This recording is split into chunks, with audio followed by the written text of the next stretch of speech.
Mula sa pinakamalaking pelikula ng taong 2024, ginawaran ng iba't ibang pagkilala. Subaybayan ang susunod na yugto ng kaharian. Nagbago ng lahat.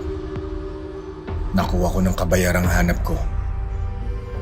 Ngunit bakit ganito? Mapait ang tagumpay. Nilalasom ako. Wala na ang hari.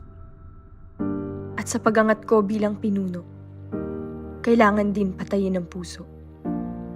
Ang sarili, yan ang dapat sa isang lakambini. Malaya ako kapag kapiling siya. Sa kanya, niyayakap ko ang hawla. Maraming nagmamatsyag, nakaabang sa dilim.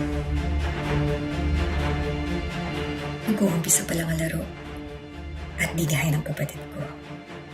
Kaya kong patayin ang puso ko para sa kahariang ito. Ako ang multo ng lakan. Multo ng nakarang hindi sila titigilan.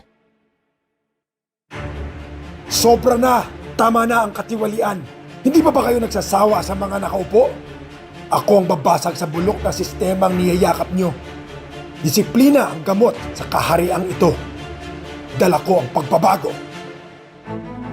Ang utos si Bathala, maging mabuti sa iyong kapwa. Yun ay kung may tuturing kang kapwa. Kapwang nag-iisip, kapwang nakakaunawa. If not, sorry, ang mangmang hindi nakakalamang. Sa bagong yugto, may bagong mukha ng pamumuno.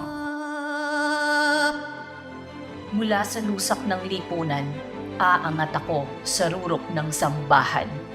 Kung ibulong ko kung anong nais na marinig mo, mahalaga pa ba kung ito ay totoo?